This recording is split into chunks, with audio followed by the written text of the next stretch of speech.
वाणी चल रही थी 23 जून 1968।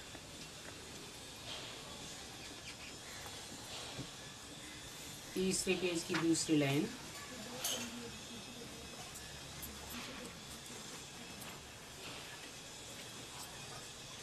बाबा हमको सतो प्रधान से तमो प्रधान में आए और तमो प्रधान से सतो प्रधान में आने के लिए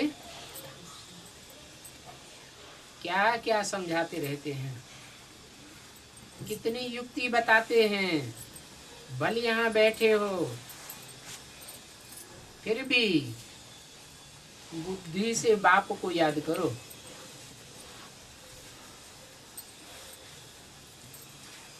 यहाँ बैठे भी, कहाँ बैठे भी, भले मधुबन में बाबा के सामने बैठे हैं, फिर भी याद से ही सतो प्रधान बनेंगे। ऐसे नहीं कि सिर्फ बाबा को देखने से ही सतो प्रधान बन जाएंगे। बाबा हमारा बेहद का बाबा है, ये बात बुद्धि में रहनी चाहिए। उनका कोई भी बाप नहीं है, वो टीचर है और उनका कोई टीचर नहीं है। कोई कहेगा तब कहां से सीखा, जब उनका कोई टीचर ही नहीं है। सुनने वाला बंडर खावेगा। बहुत लोग समझते हैं ये कोई गुरु से सीखा होगा। अगर गुरु से सीखा तो गुरु के और भी तो शिष्य होंगे ना, सिर्फ एक शिष्य था क्या? क्योंकि गुरुओं के शिष्य तो ढेर के ढेर होते हैं। आगा खा के देखो कितने शिष्य हैं। उन गुरुओं के लिए मनुष्यों के दिल अंदर कितना मान रहता है। उनको हीरों से वजन करते हैं। अब तुम बताओ, तुम बाप को ऐसे सदगुरु को किस में वजन करेंगे?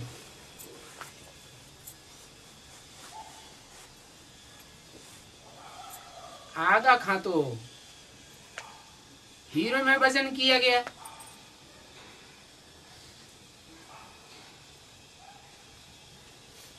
उन्होंने किसको फॉलो किया है?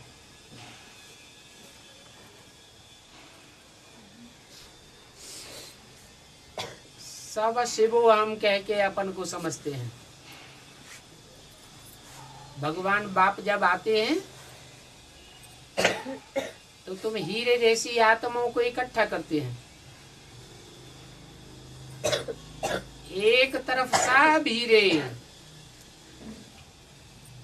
और दूसरी तरफ बाप, तो भी बाप का वजन ज्यादा हो जाता है। अब वो आगा खां क्या करता था? वो तो कुछ भी नहीं करता था। ये तो बेहद का सुप्रीम गुरु है। तो उनको अब तुम किस में वजन करेंगे? और उनका वजन ही कितना है? बिंदी का क्या वजन होगा?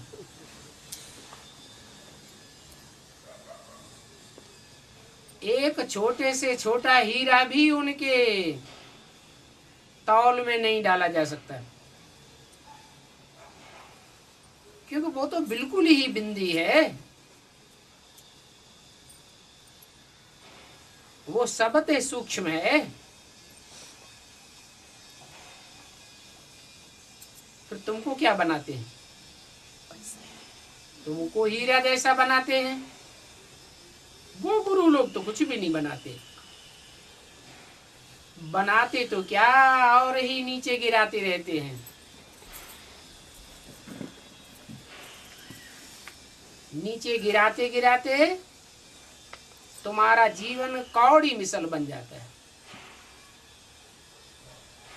कौड़ी मिसल जीवन बनना माना कौड़ी ही बुद्धि में याद आती रहती है, और बाप तो तुमको हीरे जैसा बनाते हैं। हीरा कितनी चमक मारता है, अंधेरे में भी सच्चा हीरा रख दो तो कितना चमक देता है। ये सारी दुनिया में अंधेरा ही अंधेरा है। अभी तुम बच्चे हीरे मिसल ज्ञान की चमक मारेंगे। बाप तुमको इतना ऊंच बनाते हैं, तुम धरती के सितारे हो चमकने वाले, वो तो आसमान के सितारे दिखाते हैं। तुम भी ऐसी ऊंची स्टेज में जब चमकेंगे तो सारी दुनिया में ज्ञान की चमक मारेंगे। तो ऐसी ऐसी बातें तुम बच्चों को विचार करनी है। ये बड़ी महीन बातें हैं। भले ये तो सभी कहते रहते हैं, हे भगवान, हे ईश्वर, परंतु ऐसा कहने से ये थोड़े ही समझते हैं कि वो हमारा बाप भी है, टीचर भी है, गुरु भी है। ये तो साधारण रीति बैठे रहते हैं कि बच्चों का मुखड़ा देख सके, क्योंकि बच्चों पर प्यार तो रहता है ना। इन मददगार बच्चों की बिगर अकेले स्थापना थोड़ी कर सकेंगे।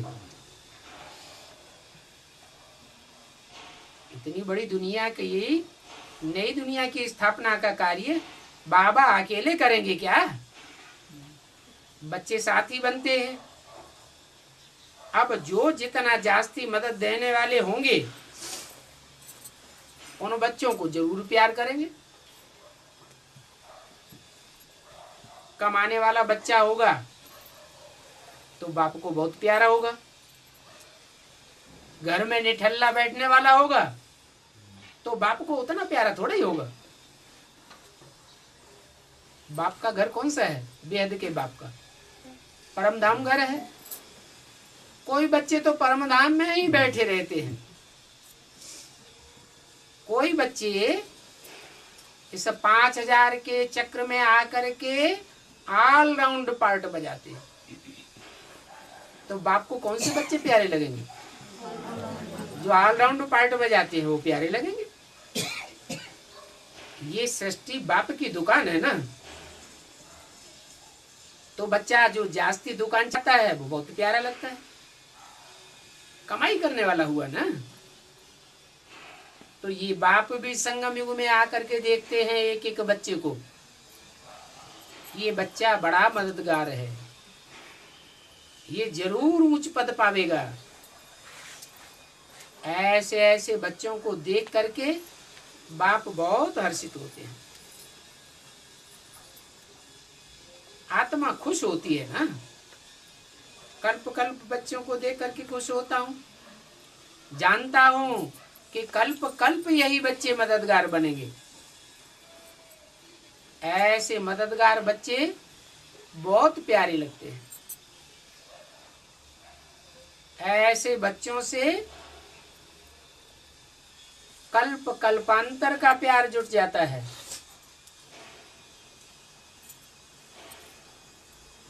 बल कहाँ भी बैठे रहो, परंतु बाप की बुद्धि में याद है तो भी समझो हम बाप के मददगार हैं। अगर देवान में रहते हैं तो रावण के मददगार है। आत्म की स्थिति में रहते हैं तो वाइब्रेशन बनाने की सेवा करते हैं। तो ये तो जानते हो ये बेहद का बाबा है। इनका कोई बाप नहीं है, गुरु भी कोई नहीं है, स्वयं ही सब कुछ है, जिसको सभी याद करते हैं। सतयुग में तो कोई याद नहीं करेंगे। 21 जन्मों के लिए तुम्हारा बेड़ा पार हो जाएगा। एक जन्म की मेहनत और 21 जन्म की पूरी प्राप्ति।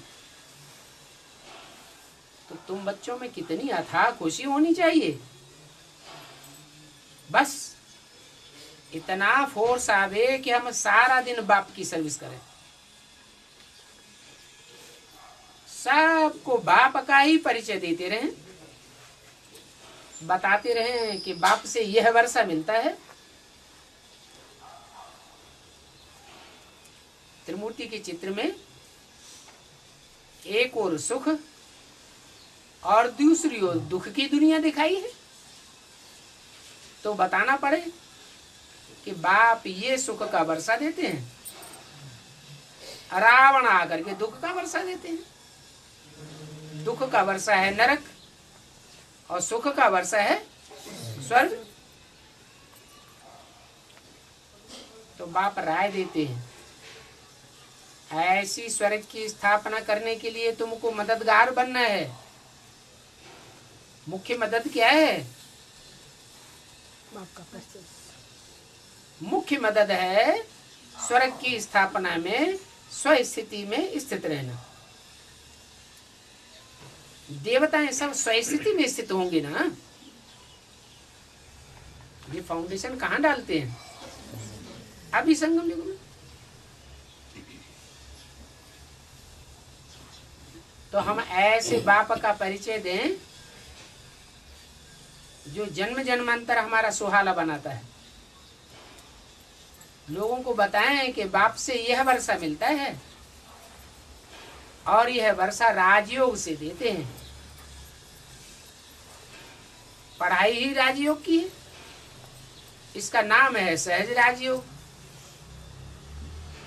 राजयोग नाम क्यों दिया?